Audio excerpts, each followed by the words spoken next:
Oh my god! Yes! Finally came! Hi guys, this is Jimmy from Spin Retro, and today I'm very excited to share that Anbernic has sent me RG280V.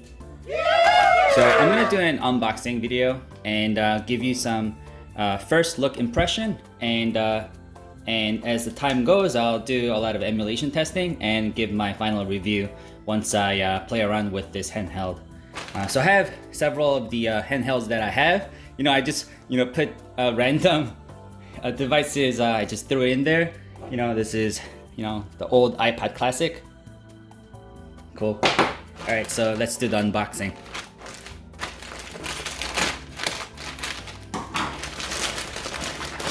Thank you, Anbernic, for sending me the device.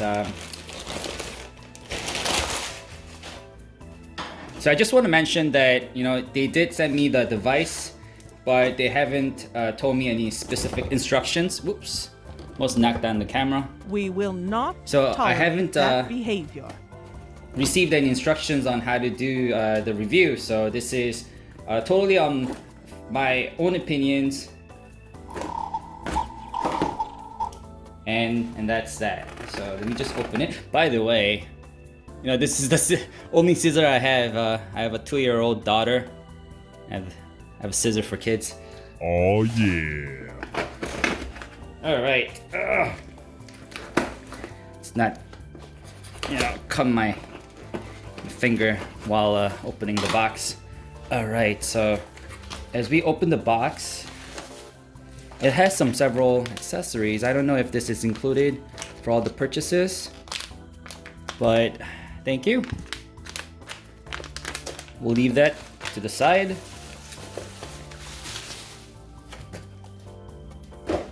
So after opening the shipping box, this smaller box appears, and it's very typical of Anbernic. The size of this box is pretty small. It has all the stuff like that. So let me just open that.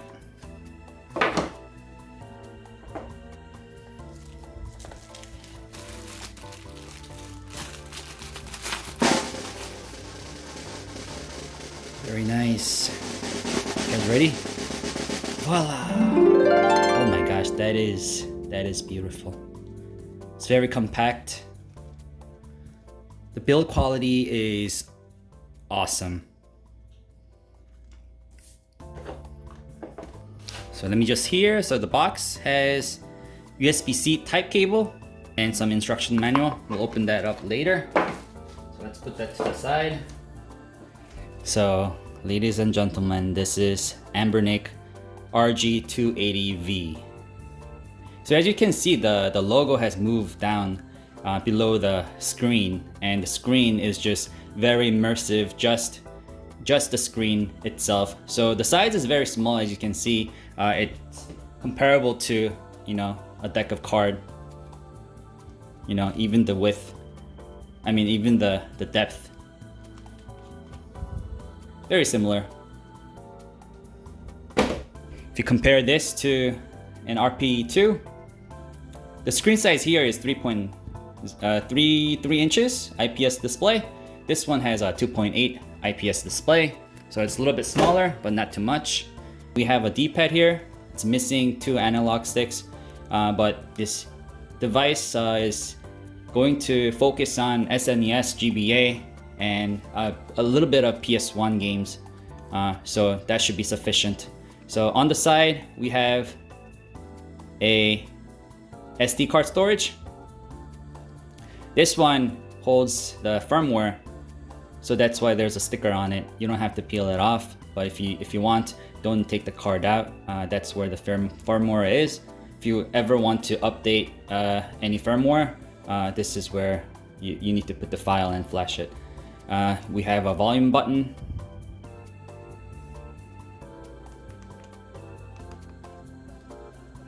We have L1, R2, L1, L2, R2, and R1.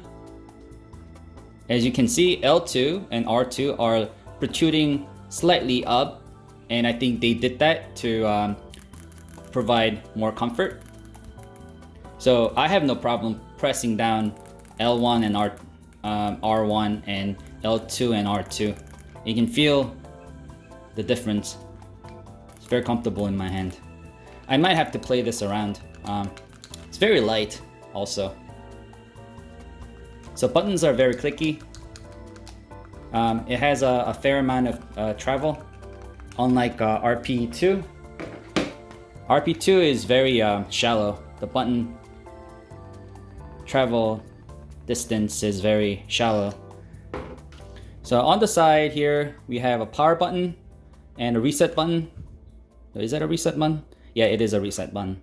And we have a audio jack and USB-C charging port and a transfer port. And select and start. We have a nice grill for the speaker. And we have a Anbernic logo on the back. And this color scheme is Famicom color scheme. I really like it. Gold and red. It also comes in a different color variant, white, silver, and black, I believe. So if you want more of a toned down version, you can get that version. This is gold and red.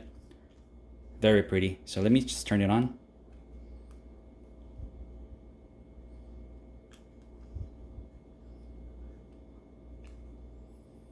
So while this is being turned on, let me just talk about the specification. This one is using JZ4770 dual 1.0 gigahertz. RAM is DDR2, 512 megabyte. Screen size is 2.8 inch IPS screen. As you can see, the angle on the screen, viewing angle on the screen is great. And screen really stands out. I'm looking at this in person and it's just very clear. The resolution on this device is 320 by 480. The speaker is using a very high quality stereo speaker. So mad props for that. The TF card supports maximum of 256 gigabyte. So you can swap your SD card to a 256 gigabyte variant. There are multiple options. The base model comes with the 16 gigabyte with no ROMs installed.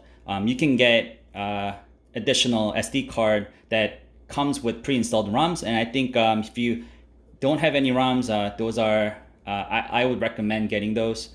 I think for 64 gigabyte variant, it's additional $10. It comes with 5,000 games pre-installed, so get those. Also, what's neat about this is, unlike other smallest handheld, this one has a vibrating motor inside. So that is something new for a small handheld.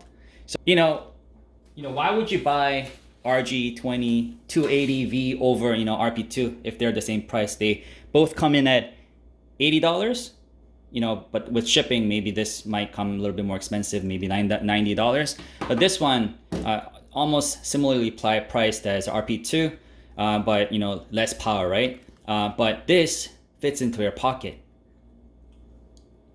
And because this is OpenDinguis OS, more user-friendly, and it's less of a hassle to configure all the emulation because all the emulator are pre-configured. So if you want just a casual pick up and play, this is the device to go. The battery, they say it lasts 7 hours. I'm gonna be testing the battery idle battery life, as well as the play time down the road. So we have settings, applications, and emulators, and we can navigate to different tabs, and the transition is just super smooth. All right, so that was RG280V. I will do more emulation tests later on. I'll be testing more thoroughly and post up some videos of all these games. As you can tell in my channel videos, I do a lot of Retroid Pocket 2 emulation tests. I'll do the same effort with this device. I'm pretty excited. So consider subscribing to my channel. Hit that like button if you liked it, and I'll see you guys in the next video. Thank you for watching. Bye.